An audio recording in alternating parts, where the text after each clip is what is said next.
11 septembre, Jérémie chapitre 11, chapitre 12. La parole qui fut adressée à Jérémie de la part de l'Éternel en ces mots. Écoutez les paroles de cette alliance et parlez aux hommes de Juda et aux habitants de Jérusalem. Dis-leur, ainsi parle l'Éternel, le Dieu d'Israël.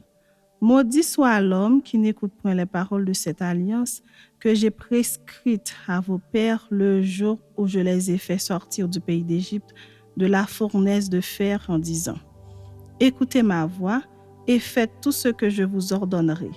Alors vous serez mon peuple, je serai votre Dieu et j'accomplirai le serment que j'ai fait à vos pères de leur donner un pays où coule le lait et le miel, comme vous le voyez aujourd'hui.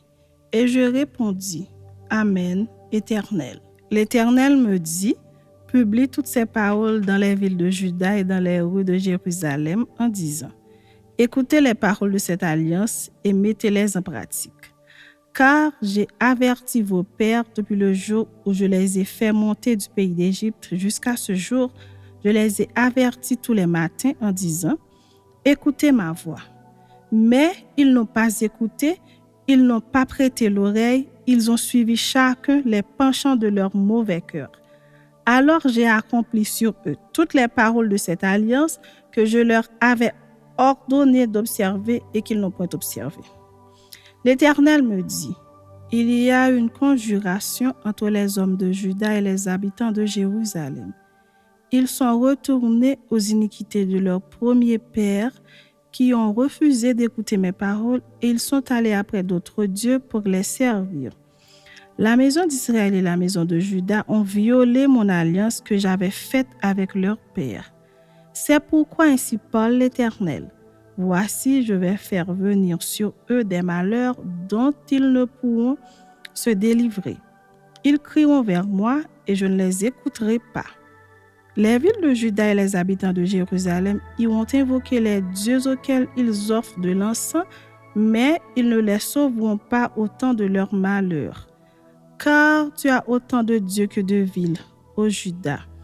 Et autant Jérusalem a de rues, autant vous avez dressé d'autels aux idoles, d'autels pour offrir de l'encens à Baal. Et toi, n'intercède pas en faveur de ce peuple, n'élève pour eux ni supplication ni prière, car je ne les écouterai pas quand ils m'invoqueront à cause de leur malheur. Que ferait mon bien-aimé dans ma maison? Il s'y commet une foule de crimes, la chair sacrée disparaîtra devant toi. Quand tu fais le mal, c'est alors que tu triomphes. Olivier verdoyant, remarquable par la beauté de son fruit, tel est le nom que t'avait donné l'Éternel. Au bout d'un grand fracas, il l'embrasse par le feu et ses rameaux sont brisés. L'Éternel des armées qui t'a planté appelle sur toi le malheur à cause de la méchanceté de la maison d'Israël et de la maison de Juda qui ont agi pour m'irriter en offrant de l'encens à Baal. L'Éternel m'en a informé et je l'ai su. Alors tu m'as fait voir leurs œuvres. J'étais comme un agneau familier qu'on mène à la boucherie et j'ignorais les mauvais desseins qu'ils méditaient contre moi. Détruisons l'arbre avec son fruit, retranchons-le de la terre des vivants, et qu'on ne se souvienne plus de son nom. Mais l'Éternel des armées est un juste juge qui sonde les reins et les cœurs. Je verrai ta vengeance s'exercer contre eux, car c'est à toi que je confie ma cause. C'est pourquoi ainsi parle l'Éternel contre les gens d'Anathoth qui en veulent à ta vie et qui disent « Ne prophétise pas au nom de l'Éternel ou tu mourras de notre main. » C'est pourquoi ainsi parle l'Éternel des armées, voici je vais les châtier. Les jeunes hommes mourront par l'épée, leurs fils et leurs filles mourront par la famine. Aucun d'eux n'échappera, car je ferai venir le malheur sur les gens d'Anathoth l'année où je les châtierai. Chapitre 12. Tu es trop juste, Éternel, pour que je conteste avec toi. Je veux néanmoins t'adresser la parole sur tes jugements. Pourquoi la voie des méchants est-elle prospère? Pourquoi tous les perfides vivent-ils en paix? Tu les as plantés, ils ont pris racine, ils croissent, ils portent du fruit. Tu es près de leur bouche, mais loin de leur cœur.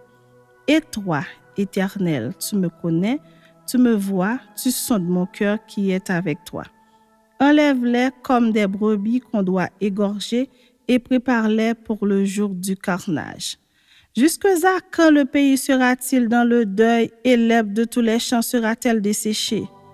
À cause de la méchanceté des habitants, les bêtes et les oiseaux périssent, car ils disent, il ne verra pas notre fin.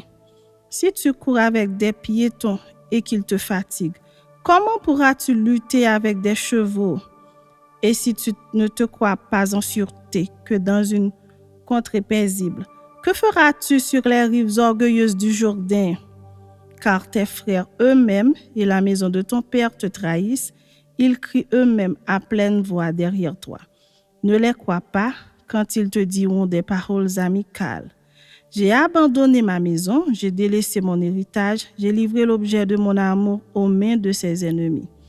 Mon héritage a été pour moi comme un lion dans la forêt, il a poussé contre moi ses rugissements. C'est pourquoi je l'ai pris en haine. Mon héritage a été pour moi un oiseau de proie, une hyène. Aussi les oiseaux de proie viendront de tous côtés. Contre lui, allez rassembler tous les animaux des champs, faites-les venir pour qu'ils le dévorent.